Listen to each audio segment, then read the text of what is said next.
On today's show, Eric visits the Palace of Versailles to find out about Marie Antoinette, who famously said, "Let them eat cake." Or did she?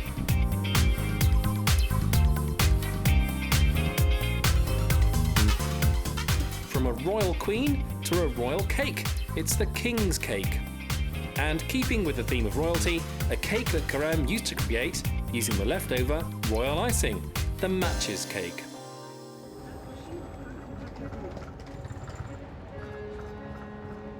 I'm going to be following in the footsteps of my food hero, Antonin Carême. He was born just after Marie Antoinette came to the throne. He cooked for Napoleon, the Tsar of Russia, and the Prince Regent. Not only was he part of an extraordinary chapter in history, he created much of the food I loved during my childhood in France.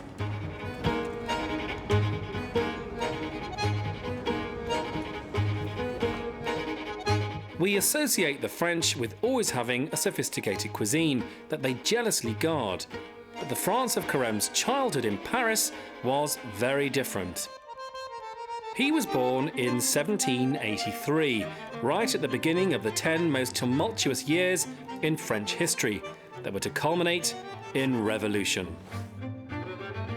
Marie Antoinette and Louis XVI were on the throne here at the Palace of Versailles, built of course by the Sun King, Louis XIV, some 100 years before. Marie Antoinette was brought over from Austria to create a marriage of political convenience that was supposed to lead France to the promised land. What an amazing place to walk down the aisle. Terrifying, because she was a teenager. I mean, she was only 14 years old. So you can imagine her in her huge, stiff dress, getting married in this awe-inspiring space to a man she'd really barely ever seen. The marriage wasn't a happy one. In fact, it took them 7 years to consummate it. The Queen of France, as her primary duty, it was to produce an heir to the throne here in this bed. And Louis just wasn't able to. Anything to do with food? Unfortunately, it was. The French royal family, by this stage, were all really quite fat. And Louis he was very greedy, had a huge appetite, and he particularly loved pastries. That's good for me. Good news for you. I've been there. Bad news for Marie Antoinette, because he gorged himself on pastries. He was always complaining of having indigestion. Louis banqueted every day, and often in public in the famous Hall of Mirrors, as eating rich, fine food was a symbol of power and status. I mean, I wish I could go back in town and see a party. I mean, what it would have been like? Well, oddly enough, not really very much fun. Certainly not for Marie Antoinette, because she was obliged to have her dinner in public. It was a ceremony called Le Grand Couvert, and she and Louis would be seated side by side. So if you imagine the Marie Antoinette and Louis sitting here in the middle of a crowd, and it would have been a very hot, smelly, noisy crowd. The poor Queen's trying to eat her dinner. Oh, look what Marie Antoinette's having. Oh, look what the Comtesse de Provence... So it was like a zoo, really, feeding at the time of the zoo. Completely. I mean, even the poor Dauphin, everybody said that he was so greedy that he looked like a monkey in a zoo when he ate. But it was a zoo in every sense of the word. And yeah, I think I changed my mind, to be honest. Maybe I won't go back in town at all. But by the 1790s, these public banquets were not ingratiating the royal family to their subjects. There were a deep division between the rich and the poor. And as the aristocracy here in Versailles gorged themselves, the grain harvest had failed. The poor were starving and the mob was rioting. On hearing that her subjects were starving, Marie Antoinette was supposed to have said, "Let them eat cake." Well, a cake that predates the revolution and survived it is the king's cake.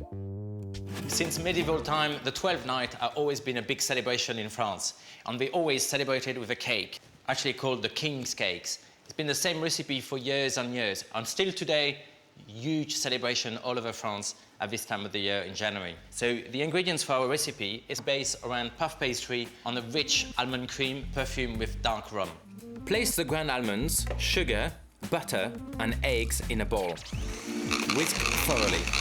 So you can see as soon as you add the eggs, you get a very nice, glossy, smooth cream.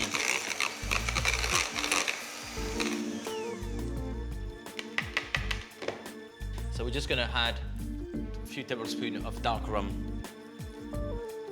Just give a nice flavor to it and smell as well. Okay, so that's nice and smooth. So what we're going to do now, we're going to roll the pastries. There we go.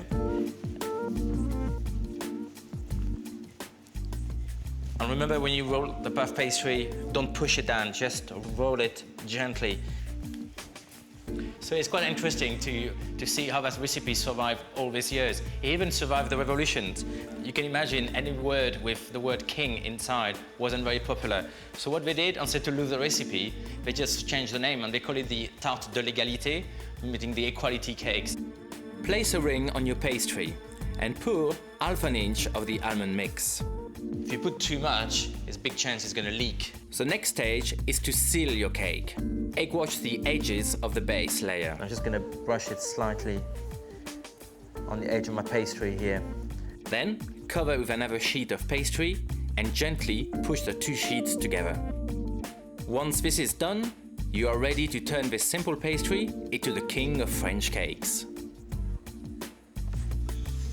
And this is the traditional shape, really, you will see everywhere on the 6th of January, all over France. It's not a good time to be a pastry chef, because you just come out of a very busy Christmas, very busy New Year, and you're straight on in a Galette des Rois, it's massive.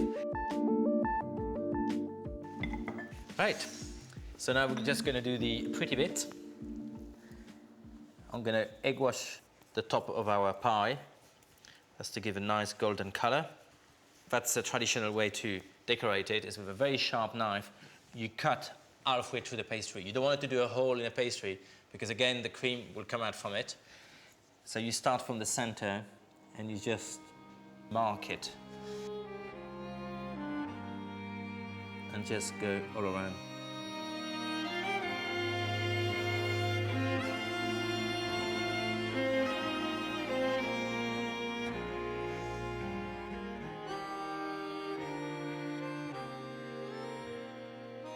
So this is now going to go to a hot oven, 180 degrees. It needs to take at least 15 minutes, up to 1 hour to cook nicely.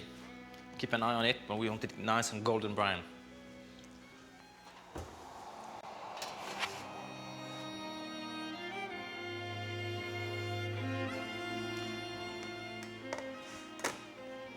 There we go, you can see how much is rise.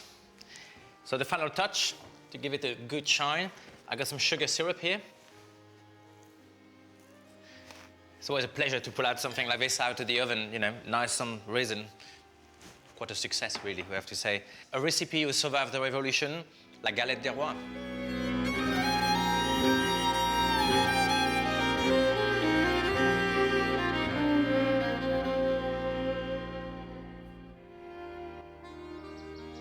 As the revolution gathered pace, Marie Antoinette became a hate figure.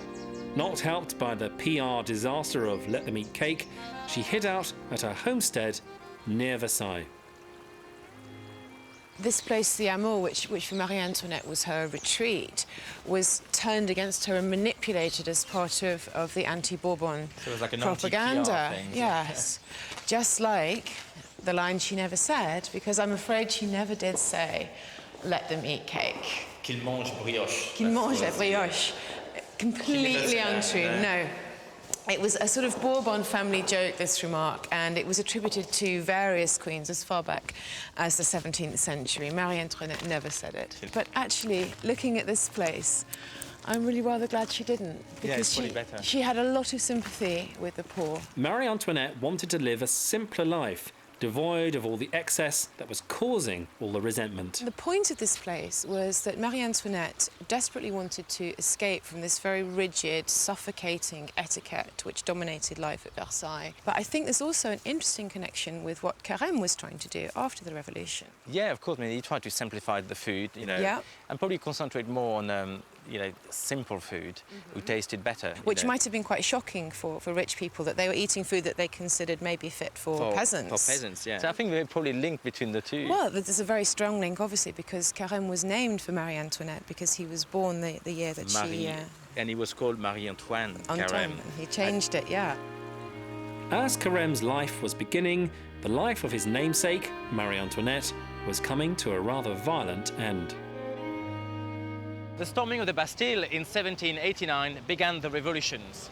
And it was here, Place de la Concorde, when the guillotine was used on 40,000 aristocrats.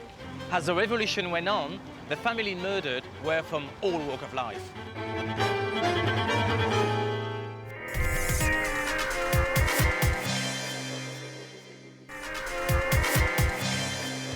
Today we see Carême rise from the humblest beginning, abandoned here in Paris as an orphan, to finding himself cooking for the Emperor Napoleon. It was the failed grain harvest that had started the revolution, and after years of starvation, the masses felt more than entitled to good, fresh food. The Grand Vifort in the Palais Royal was Europe's first restaurant. Restaurant comes from the word restorative, as they served one dish, soup. So this is the kind of bouillon they used to serve in those first restaurants, and they were actually medicinal soup. They were like flavored with spices and some vegetables as well. Definitely a restoration soup. The restaurant business was about to boom beyond recognition, as the deposed aristocrats' chefs were meeting the demands of the new France, who wanted to eat, drink, and be merry. This is a Palais Royal. We went from being a royal palace to become a very public place, where the police was banned. Cafes and restaurants started to open and grow, and people used to come here to have fun. But it was as well some alternative entertainment there. Les filles de joie, or prostitutes, were on demand all around, and the evening used to end up in this room. The old social orders had been smashed, and opportunity knocked for those canny enough to take advantage. Carême found himself living and working in the epicenter of Paris. This whole area beyond the Palais Royal became the most vibrant and chic area of Paris, with beautiful boutiques and cafes. And this is where Carême got his first job at Rue Vivienne, at Patisserie Bailey's. Here he went from being a simple pastry boy, sifting flour and growing yeast, to make the most amazing patisseries. Whilst at Bailey's, Carême created many of the pastries that have gone on to become classics.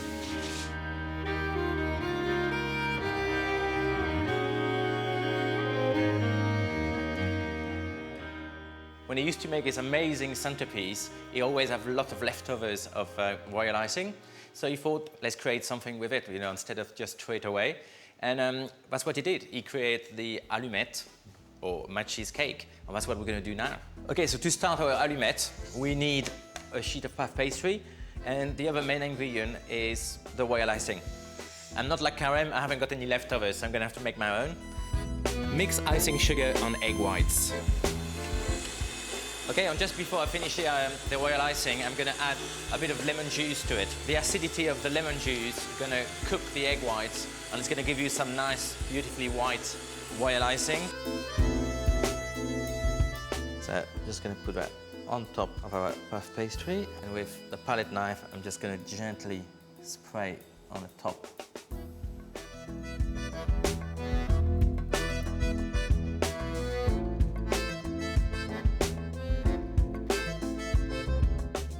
Okay, so that's ready. So it's quite simple. We're going to cook it now, 180 degrees, probably for 50 minutes. Just keep an eye on it.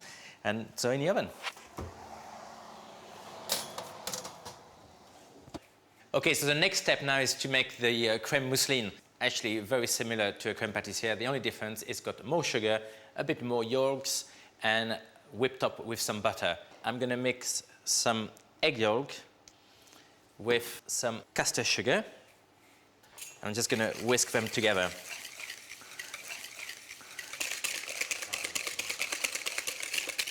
And to this, I'm going to add now some corn flour. So the corn flour is here to as a thickener, so it's going to make the cream get nice and thick.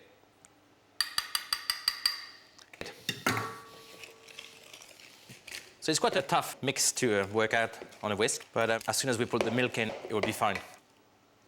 Pour the mixture into a saucepan. Keep stirring while on a high temperature until you get the texture of a crème pâtissière. So half of the batter go inside our hot crème pâtissière. Really, it is a crème pâtissière, just a bit of a stronger one and gently incorporate the butter in. And you can flavor it with some kirsch or rum or just plain vanilla as well. By this time, the puff pastry should have risen. It needs to cool for at least 5 minutes. So you can see the color of the royal icing. You know, that's lovely caramel color. We're gonna slice over the puff pastry. Now, add the all-important butter to transform your mixture into a crème mousseline. Look. Very nice. Time for the piping bag. Pipe a small dollop of the rich crème mousseline. Halve some strawberries and place on the top. Squeeze the tops like this.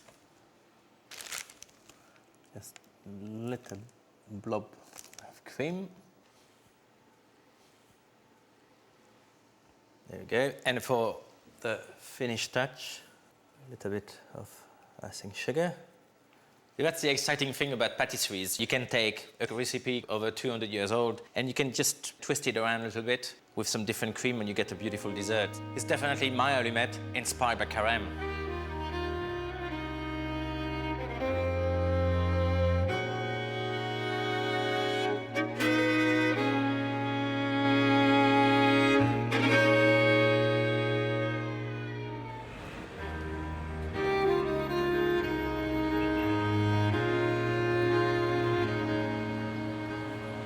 Eric spent a good part of his training in Paris and is taking the chance to look up old friends. Do you think it's too early to get macaroons?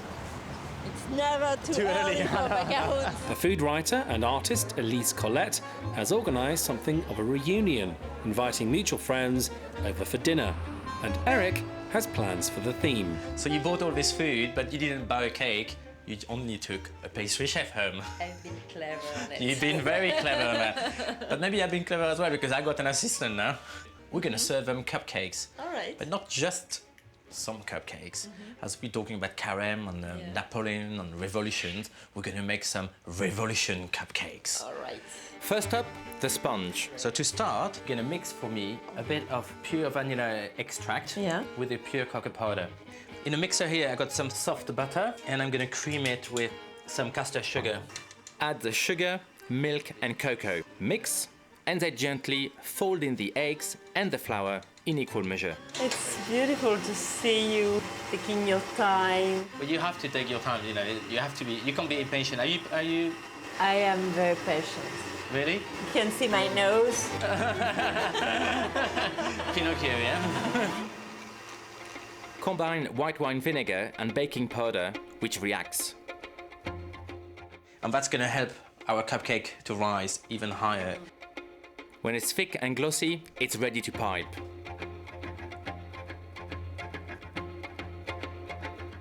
A bit more inside. Yeah, please.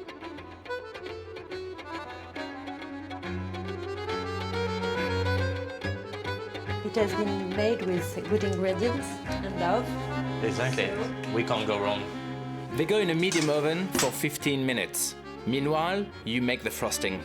To do our frosting, a bit of milk, a bit of salt, and I'm adding some flour to it, plain flour, like this. And I'm just going to mix it gently till it's set and start to bubble.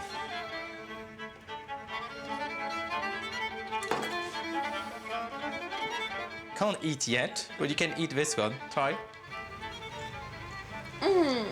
Time for the topping. Mix unsalted butter and icing sugar and beat until light and fluffy. A bit of vanilla extract and cocoa powder. You can see it's just full of nice ingredients, really.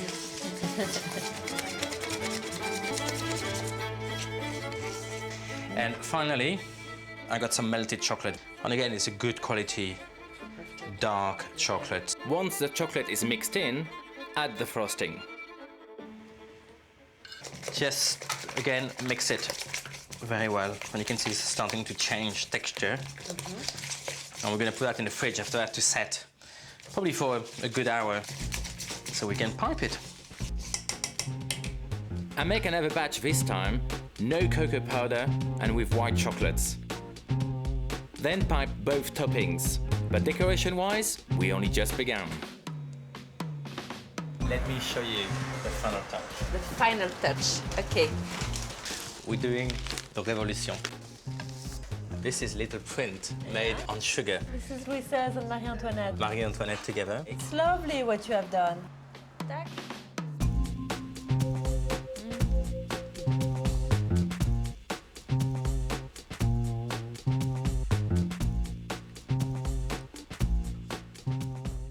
It's a little present I bring back from, especially from our kitchen in London. Okay, that's fine.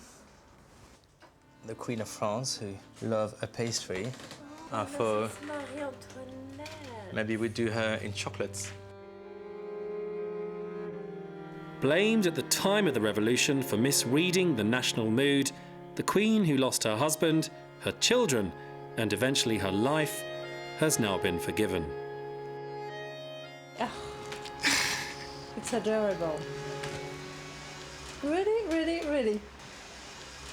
Thank you very much.